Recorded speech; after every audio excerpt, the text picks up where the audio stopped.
Bollywood silver screen presenting the exorcism of Emily Rose. इस कहानी की शुरुआत में हमें एक घर को दिखाया जाता है जिसमें एक डॉक्टर को बुलाया जाता है। डॉक्टर बहुत ज़्यादा घबराया हुआ होता है।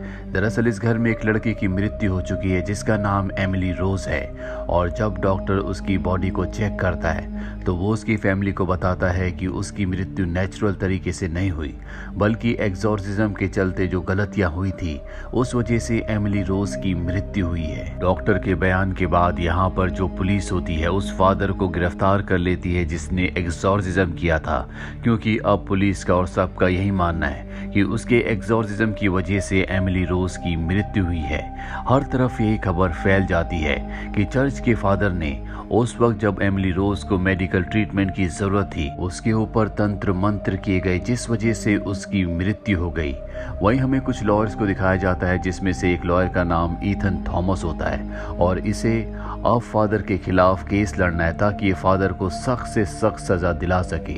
साथ ही चर्च वाले भी अब फादर का साथ नहीं देना चाहते क्योंकि ये अब बहुत बड़ी खबर बन चुकी है। चर्च वाले सिर्फ ये चाहते हैं कि उनका नाम इस केस में खराब ना हो, इसीलिए वो एरिन नाम की एक लॉयर को हायर करते हैं ताकि वो फादर के केस को लड़े और हियरिंग के दौरान उनके चर्च का नाम खराब ना हो। एरिन इसके बाद फादर से मिलने जेल में जाती है, जहाँ पर वो फादर से कहती है कि सारे सबूत आपके खिलाफ हैं, इसीलिए आपको अपने गुनाह को कबूल कर लेना चाहिए, जिसके बाद आपकी सजा भी कम हो जाएगी।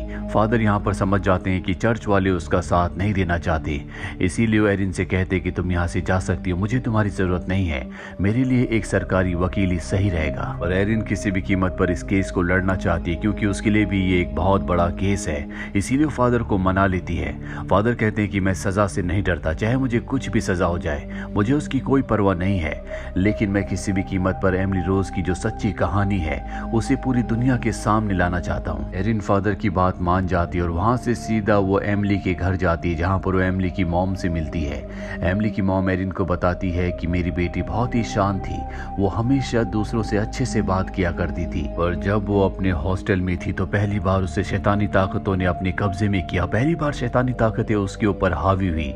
अगले दिन कोर्ट में हमें दिखाया जाता है कि वो लॉयर जिसका नाम थॉमस है जो कि फादर के खिलाफ केस लड़ रहा है, वो जज के सामने एमिली की बहुत सारी इमोशनल दलीलें पेश करता है ताकि फादर को सख्त से सख्त सजा मिल सके।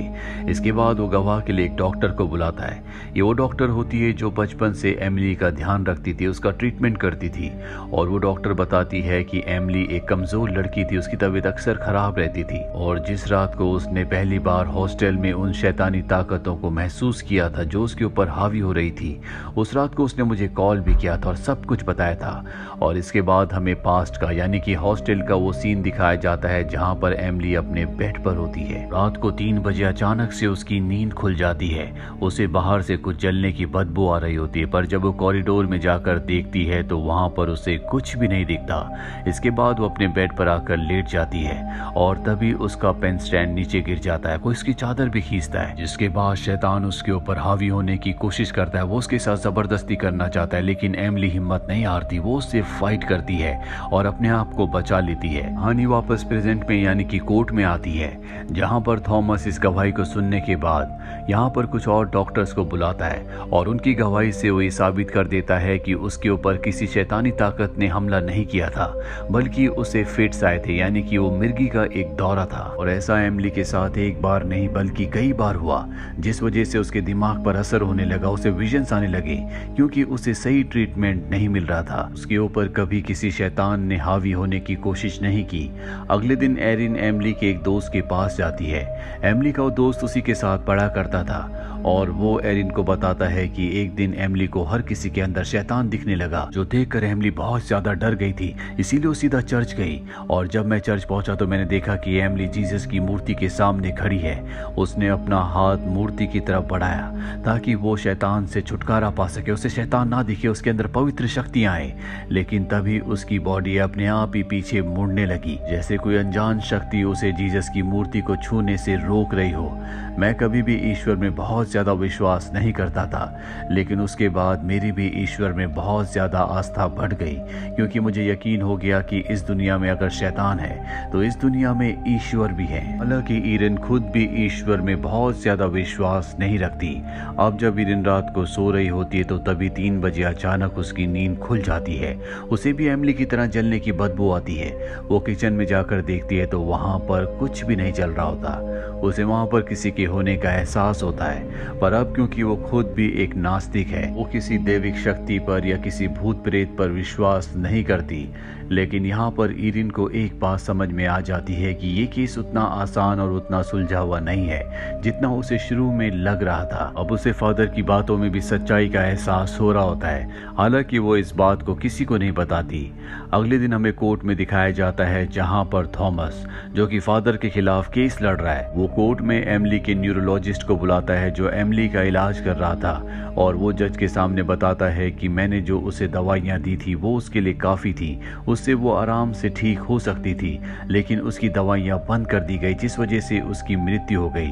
किसी भी इंसान की मृत्यु कभी भी इस बीमारी से यानी कि मिर्गी के दौरों से नहीं होती। न्यूरोलॉजिस्ट की गवाही से फादर का केस बहुत कमज़ोर और थॉमस का केस बहुत ज़्यादा स्ट्रांग हो जाता है। इसके बाद एरिन यहाँ पर एमिली के फादर को बुलाती है। एमिली के फादर बताते हैं कि हॉस्टल में जब एमिली के साथ वो हादसा हुआ था, जब उसके ऊपर शैतान ने हमला किया था, उसके बाद वो घर आ गई और घर आने के बाद भी कोई फर्क नहीं पड़ा। दिन ब दिन उसकी हालत खराब होती चली गई, इसीलिए हमने चर्च से फादर को बुलाया। फादर के इलाज से वो कभी कभी ठीक हो जाया करती थी और बाद में उसकी तबीयत बहुत ज्यादा खराब रहने लगी। कोर्ट एमिली के फादर की गवाही को नहीं मानती क्योंकि कोर्ट को साइंटिफिक प्रूफ चाहिए, और अब एरिन यहाँ पर एक और डॉक्टर को बुलाती है जिसने पास्ट लाइफ के ऊपर कई अलग अलग सभ्यताओं के ऊपर रिसर्च की होती है, और वो कोर्ट को बताती है कि शैतानी ताकतें होती है, और शैतानी ताकतें सबसे ज्यादा उन्हीं लोगों के ऊपर अटैक करती है जो मानसिक और शारीरिक रूप से बहुत कमजोर होते हैं, जो बहुत इमोशनल होते हैं। और एमिली के अंदर ये सारी बातें थी। जैसे जैसे इस केस की गहराई में जा रही होती है उसे बहुत सारी बातें पता चल रही होती है। एरिन का असिस्टेंट उसके पास आता है और उसे बताता है कि फादर ने जब पहली बार एमिली के ऊपर एक्सॉर्सिज्म किया था तो वहां पर एक डॉक्टर भी था, जिसके बाद वो उस डॉक्टर से मिलती है। वो डॉक्टर एरिन को बताता है कि फादर के साथ आज जो कुछ हो रहा है वो बिल्कुल गलत हो रहा है। वो एमिली को बचाना चाहते थे, उसे शैतानी ताकतों से दूर रखना चाहते थे। और इसके बाद डॉक्टर एरिन को वो रिकॉर्डिंग भी देते हैं जो फर्स्ट एक्सॉर्सिज्म की रिकॉर्डिंग होती है। उस रिकॉर्डिंग को लेकर एरिन अगले दिन कोर्ट में जाती है और कोर्ट में सबके सामने उस रिकॉर्डिंग को प्ले करती है, जिससे सबको पता चलता है कि फादर ने जब पहली बार एक्सॉर्सिज्म किया था तो एमिली पूरी तरह से अपने काबू से बाहर हो गई थी। वो खिड़की तोड़कर बाहर चली गई थी और फादर ने भी उसका पीछा किया।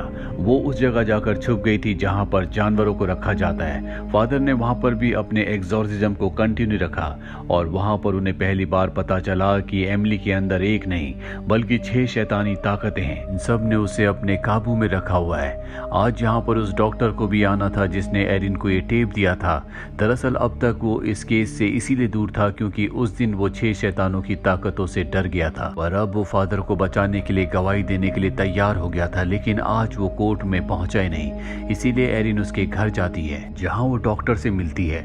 डॉक्टर कहते हैं कि मुझे कोर्ट आना था लेकिन मैं नहीं आ पाया। दरअसल यहाँ पर डॉक्टर बहुत ज्यादा डरा हुआ होता है और तभी उसे अपने सामने एक साया दिखता है जिससे डरकर वो भागते हैं और गाड़ी से टकरा जाते हैं जिससे उनकी मृत्यु हो जाती है। एरिन जेल में जाने के बाद फादर को ये बात बताती है कि डॉक्टर की मृत्यु हो चुकी है। फादर एरिन से कहते हैं कि कल जब मैं कोर्ट में जाऊं तो मुझे मेरी बात कहने का मौका दिया जाए। वो एरिन को एक लेटर भी देते हैं जो कि एमिली ने अपनी आखिरी पलों में लिखा था। फादर दरअसल ये चाहते हैं कि दुनिया को पता चले कि एमिली रोज के साथ क्या हुआ था। अब अगले दिन जब फादर कोर्ट में जाते हैं तो एरिन उन्हें बोलने का मौका दिलवाती है, जिसके बाद वो एमिली के उस लेटर को पढ़ते हैं जो एमिली ने अपनी जिंदगी के आखिरी पलों में खुद लिखा था। उसमें लिखा होता है कि जब मेरा पहली बार एक्सॉर्सिज्म हुआ तो मुझे नींद आ गई। जब मैं उठी तो बहुत थकी हुई थी। इसके बाद बाहर से मुझे आवाजें आई। जब मैं घर के बाहर निकली तो चारों तरफ कोहरा था, जिसके बाद अचानक से मेरी आत्मा मेरे शरीर से बाहर निकल गई। मैंने अपने शरीर को देखा जो दर्द में करा रहा था, और तब मदर मेरी मेरे सामने आई। मैंने उनसे पूछा कि मुझे उन शैतानों से मुक्ति क्यों नहीं मिली। मदर मेरी ने कहा कि अगर तुम चाहो तो मेरे साथ स्वर्ग में चल सकती हो, और चाहो तो अपने शरीर में वापस जा सकती हो। अगर तुम अपने शरीर में वापस गई तो इंसानों को पता चलेगा कि आत्माओं की दुनिया असली होती है, वो सच्चाई है। जिसके बाद मैंने तय किया कि मैं अपने शरीर में वापस जाऊंगी, और मैं अपने शरीर में वापस आ गई। एमिली के लेटर में जो आखिरी लाइन थी उसमें उसने लिखा होता है कि मैं अपने शरीर में इसलिए वापस आई ताकि वो इंसान जो ईश्वर पर विश्वास नहीं रखते, मेरी हालत देखने के बाद उन्हें यकीन होगा कि शैतान की यानी कि आत्माओं की दुनिया होती है, और तब वो ईश्वर पर सच्चे दिल से विश्वास करना शुरू करेंगे, जिससे उन्हें उनकी जिंदगी में एक रोशनी यानी कि पॉजिटिविटी और सही रास्ता मिलेगा। और अब एरिन जस्ट से कहती है कि मुझे नहीं पता कि ईश्वर और शैतान होते हैं या नहीं। उस दिन एक्सॉर्सिज्म की वजह से एमिली की मृत्यु हुई या नहीं, लेकिन मैं एक बात जानती हूँ कि फादर की जो नीयत थी, जो उनका काम था, वो सिर्फ इसीलिए था कि वो एमिली को बचा सके। वो उसे बचाने की कोशिश कर रहे थे। साथ ही ये जो केस होता है बहुत ज्यादा कॉम्प्लिकेटेड होता है। इस केस में बहुत सारी अलग अलग संभावनाएं होती हैं, जिसका फैसला अब ज्यूरी मेंबर्स को और जज को मिलकर करना है। ज्यूरी मेंबर इस नतीजे पर पहुंचती है कि फादर गिल्टी है, यानी कि वो अपराधी हैं, और अब उन्हें सजा सुनाना बाकी रह गया है। पर इससे पहले कि जज उन्हें सजा सुनाते, ज्यूरी मेंबर में से एक लेडी कहती है कि मुझे लगता है कि फादर ने अब तक जितना भी वक्त जेल में गुजारा है वो उनकी सजा के लिए काफी है। उसे ही उनकी सजा मानकर उन्हें अब छोड़ देना चाहिए, और सब इस बात से सहमत हो जाते हैं, जिसके बाद फादर को छोड़ दिया जाता है। कुछ दिनों के बाद एरिन और फादर एमिली की कब्र पर जाते हैं, जहाँ पर फादर एरिन से कहते हैं कि बहुत जल्दी इस जगह को एक पवित्र जगह माना जाएगा, जहाँ पर हजारों लोग एमिली की कब्र को देखने के लिए आएंगे, क्योंकि उसने अपने आप को सेक्रीफाइस करके दुनिया को जताया, उन्हें बताया कि इस दुनिया में ईश्वर होते हैं, उनका अस्तित्व है, और कई लोगों ने उसकी वजह से ईश्वर पर आस्था रखना शुरू कर दिया। और इसी के साथ ये फिल्म, ये कहानी यहीं पर खत्म हो जाती है। उम्मीद करते हैं कि एमिली की ये सच्ची कहानी आपको पसंद आई होगी।